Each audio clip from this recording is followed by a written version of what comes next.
Siempre es un placer hablar de libros y en este caso vamos a recibir a la autora de este libro que tengo aquí conmigo, que se titula Solas, y le vamos a preguntar cómo fue que decidió encarar esta historia de mujeres solas, aún acompañadas, como dice la bajada del propio título, a María Florencia Feijó, que está aquí con nosotros. Gracias por venir. Bueno, muchas gracias por la invitación. No, por favor. Bueno, María Florencia, además de ser licenciada en Ciencias Políticas, politóloga, feminista, activista por los derechos humanos, pero además con mucha participación también en los medios y en las redes sociales, donde de alguna manera también vas contando muchas de las ideas que seguramente habrán sido el gen de este libro. ¿Cómo surge la idea? ¿Cómo empieza? Y es que de alguna manera mi lugar como divulgadora empezó en las redes sociales. Y como comunicadora, ¿no? De esas cuestiones de género que yo creía que se tenían que deconstruir en un lenguaje que sea accesible para un montón de mujeres.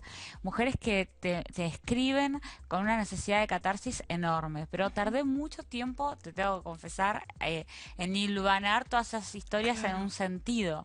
Una vez es cuando viene de la educación formal, tiene los conceptos, y cuando tratás de hacer divulgación comunicacional a través de las redes, tenés las historias. Claro. Hacer que todo eso converja me llevó un tiempo interior. De hecho, ya hace 2 años tenía diferentes propuestas para escribir un libro, y no lo quería hacer. Yo no quería escribir por escribir un libro. No querías hacer cualquier libro, sino uno que tuviera algo no quería para contar. hacer un libro para académico, para que me felicitaran por los contenidos.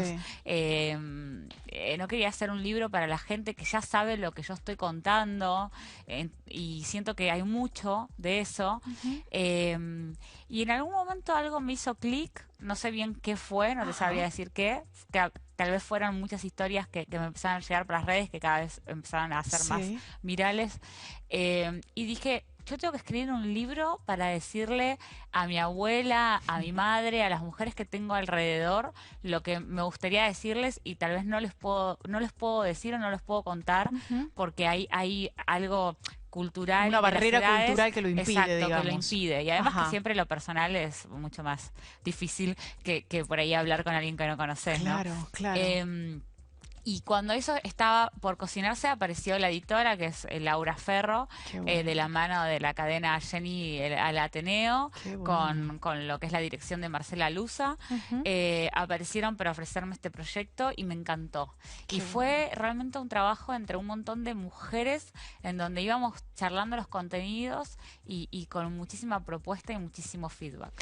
Sin spoilear el libro, porque además la idea es que las mujeres que nos están viendo lo lean y lo vayan a buscar a las librerías. Sé que está teniendo excelentes ventas, recientemente salido, que tendrá nueva edición prontamente y demás. Exacto. ¿Qué le contarías a las mujeres que nos están viendo en todo el país a través de la televisión pública argentina que van a encontrar en este libro y que las puede llegar a representar? Bueno, yo creo que Solas es un gran spoiler, el título. Me he dado cuenta que hay 2 cosas que han hecho que la desigualdad sea tan persistente a través del tiempo y de los años. Una de esas cosas es la falta de autoestima que las mujeres tenemos. Entonces, ¿cuál fue el gen histórico, el momento histórico en donde las mujeres siempre estuvimos de segundas? Claro. ¿No? Digo, no fue el Estado de Derecho, fue mucho más primitivo. Entonces, encontrarlo, y hay un recorrido histórico. Bien. Pero después hay otra cosa, que es que las mujeres entre nosotras estamos aisladas. Entre los varones, que esto lo analiza en un capítulo, hay un pacto de caballeros, ¿no? Es este pacto en donde una mirada cómplice, ellos se entienden y no se juzgan tanto entre ellos. Ellos tienen la vara muy baja. Si tal amigo hace tal cosa y bueno, mirá lo que hizo este boludo. Puede ser, sí, lo justificás desde algún lugar. Vamos a jugar un partido de fútbol y ya está. Entre nosotras nos juzgamos muy fuerte, nos miramos con muchísima rigurosidad. Lo mismo las madres hacia sus hijas, y incluso las hijas hacia sus madres. Digo, hay algo de la relación madre-hija también para tratar, algo de la competencia femenina para hablar. ¿Qué es todo esto? Bueno, son el peso de los mandatos. Y mi libro analiza el peso de los mandatos. ¿Por qué estamos tan cansadas? ¿Qué es la carga mental? ¿Por qué si estamos casadas estamos mal? ¿Por qué si estamos separadas sentimos que nos falta algo? ¿Por qué si estamos de novia sentimos que somos nosotras las que estamos mal? La pregunta, ¿soy yo la que está mal? ¿Por qué lideramos los índices de depresión en el mundo? ¿Por qué gastamos tanto tiempo y dinero en la necesidad de agradar de ser bellas, de ser Totalmente. socialmente aceptadas. Como un trabajo más en la vida, ¿no? Exacto, y Digo. porque si incluso respondemos a ese modelo cultural de éxito, tampoco somos felices. Y en esa cuestión, digo, no me voy a meter después con la cuestión de esto último que mencionabas, la depresión, el hecho de ser o no felices, etcétera, pero en lo empático, en esa falta de empatía que mencionás en las mujeres entre sí, como amigas o conocidas o compañeras de trabajo, la cuestión de las relaciones madre-hijas, ¿cuánto hay de cultural y cuánto hay de aquel gen que encontraste está mucho más atrás de ese mandato del Estado de Derecho? Lo que pasa es que esa es la pregunta inicial, ¿no? Y hay un análisis, que yo no quería hacer un capítulo de un análisis filosófico porque se iban a aburrir, pero digo, muchas de las cosas que el feminismo le critica a Simone de Beauvoir es que ella dice, no se nace mujer, se llega a serlo. Entonces la pregunta es, bueno, ¿qué parte de nosotros es naturaleza y qué parte es cultura? ¿No? Claro, claro. ¿En qué momento, digo, somos el sexo débil porque efectivamente no tenemos más fuerza? Bueno, eso yo lo desmitifico. Y una parte que desmitifico el mito del hombre cazador, Ajá.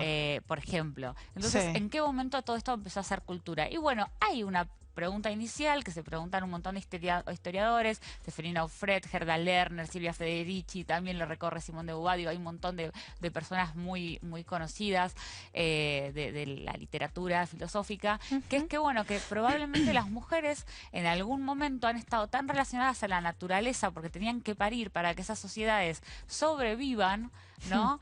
Y para la conquista, la historia de la violencia sobre los cuerpos de las mujeres es la historia de la guerra y la historia de la expansión social. O sea, la historia de la evolución social, la sociedad evolucionó conforme el cuerpo de las mujeres fue cada vez más replegado al ámbito de lo privado y al ámbito de estructuras de dominación sobre sí mismas. Sí. Entonces, probablemente creo que eso ha hecho que de la sociedad prehistórica a la migración de la sociedad antigua, estamos hablando de la sociedad grecorromana, también en las sociedades orientales, nosotros hacemos una lectura muy No, occidentalizada, por supuesto, claro. pero creo que eso ha hecho que el sentido común que se fue gestando es el sentido común de que las mujeres eran también un recurso natural. Porque vos necesitabas la caña de pescar, la lanza, esto y lo otro, y las una mujeres mujer para parir. para tener un hijo, Y exactamente, esto, o varios. exacto. Y esto generaba que territorialmente hacia las mujeres, con lo que es obviamente la dominación de sus cuerpos a nivel sexual y a nivel reproductivo, separamos sexual de reproductivo y separamos reproductivo de crianza. Porque las mujeres antes, para tener 2 hijos adultos, necesitaban por lo menos 6 embarazos. Claro. Porque los chicos no sobrevivían, y menos los embarazos. Entonces, y también creo que esto fue otra de las cosas que hizo generar el estereotipo de esta bruja que está en la naturaleza. Porque las mujeres no solo tenían la posibilidad de dar la vida, sino que si no la cuidaban, tenían la posibilidad de quitarla. Exactamente. Entonces, este estereotipo de la mujer peligrosa, que después se arraiga en la mitología grecorromana y sobre todo Grecia, con el mito de Pandora, el mito de Lilith, el mito de Eva, ya en el cristianismo, digo, siempre somos las mujeres las portadoras del pecado original. Del mal, ¿no? Y del mal. Exacto. Entonces, bueno, yo voy analizando a través de mi libro, voy en un recorrido actual, histórico y demás, pero bueno, lo importante creo que es que todo esto que uno dice, hay un montón de datos, un montón de historias, hasta ahora la repercusión ha sido realmente avasallante. Qué bueno. No lo pensé, te soy sincera, porque las mujeres nunca lo pensamos porque tenemos la autoestima muy baja, entonces... Bueno, a subirla, que está todo súper bien con este libro. La primera semana estuvo en el ranking de Cúspide, llegó al puesto número 7 y sigue subiendo. A los 10 días ya se planteó la primera reimpresión, así que la verdad es que muy auspicioso todo, muy auspicioso todo, y te lo mereces además, digo, por haber abordado esta temática. Me quedo con una frase aquí que quiero preguntarte. Dice la contratapa: tomar conciencia para que nuestros silencios tomen voz es el primer paso para nuestra nueva libertad. Exacto.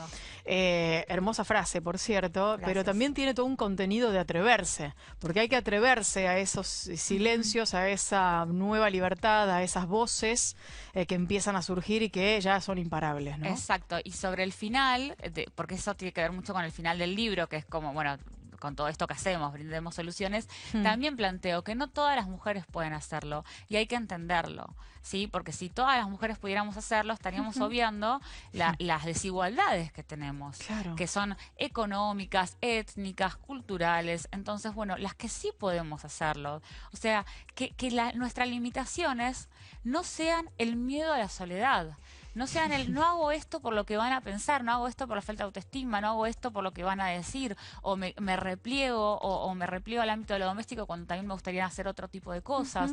Digo, no está nada mal replegarse al ámbito de lo doméstico, siempre y cuando sea deseo, y no sea mandato, y no sea frustración tampoco. No sea frustración y no estemos perdiendo a las otras mismas. ¿Qué hay de aquello que tiene que ver con la soledad y el no bancarse la soledad muchas veces? Esto que vos planteabas acerca de estoy en pareja pero algo me falta, no, estoy sola y también siento que tengo que estar en pareja. ¿Cómo se construye esa soledad de las mujeres? Bueno, se construye a través del mito del amor romántico. El amor romántico es muy contemporáneo, somos muy modernas el amor romántico. Creemos que es algo, viste, de las princesas y los príncipes, y la realidad es que los reyes tenían a sus consortes para sus relaciones sexuales y a sus reinas para que, no sé, Francia y España no entraran en guerra. Así que lo del príncipe y los reyes es un mito de Disney. Entonces, bueno, lo que sucede es que las mujeres llegamos a los 11 años, tenemos como dos trajes que nos ponen, ¿no? A los hombres también les ponen trajes y lo analizan el Pacto de Caballeros, pero lo digo porque, viste, queda como que las mujeres y los hombres también tienen el mandato de la violencia, el mandato del guerrero, digo, también está bueno para mencionarlo. Pero las mujeres tenemos dos trajes que nos ponen. El primero es el de la buena mujer. El de la buena mujer empieza con ser la buena nena, la que se comporta bien en el colegio. Las nenas no tienen problemas de conducta en el colegio. Esto es algo que se dice. Las nenas no tienen problemas de conducta. Qué raro una nena rebelde, qué raro. No, siempre las niñas son más aplicadas, las niñas son más buenas en lengua, los varones son más buenos en matemática. Y en realidad hay un montón de estudios que hablan como a través de estos estereotipos, yo esto lo toco, en realidad los mismos docentes, los mismos espacios de educación dejan que los varones hagan del espacio público su lugar, ¿no? Su juego, porque los varones son más brutos, porque los varones juegan así. Y en realidad hay toda una industria cultural que les enseña a los varones a jugar así y no a las nenas. Entonces, volviendo sobre esto, porque estamos tan solas, porque de ese mandato de la buena mujer pasamos al mandato de que la felicidad es ser amadas y agradar. Que te completás cuando estás con un otro, digamos. Entonces tenemos que hacer eso, lo vamos a lograr si somos lo suficientemente buenas, porque tenemos la vara muy alta. Si tenemos tal cuerpo físico, si somos la buena madre, si somos, ¿entendés? La buena esposa, la buena novia, la buena amante, ¿viste? Es esta cosa de parí, doy la teta y soy femme fatal y no sé qué, vos decís. Pero además, digo, acá se encuentran también las adolescentes. Un adolescente que lo lee lo va a ver. Todo eso se consolida cuando las mujeres de niñas pasan a desarrollarse y de repente toda la mirada externa que tienen sobre su cuerpo y se dan cuenta que su cuerpo no les pertenece por la mirada externa que tienen sobre ellas mismas. Ahora, paradójicamente, frente a esto que vos contás, que es una realidad que vivimos todas las mujeres, tenés a una enorme cantidad de mujeres siendo especies de superwoman, ¿no? De mujeres maravilla que pueden todo al mismo tiempo. Digo, ¿cómo se hace para desarticular eso que no es bueno ni en un extremo ni el otro? Bueno, hay una parte en un capítulo que es el de maternidad, pero podría no ser de maternidad, que es no soy una supermom.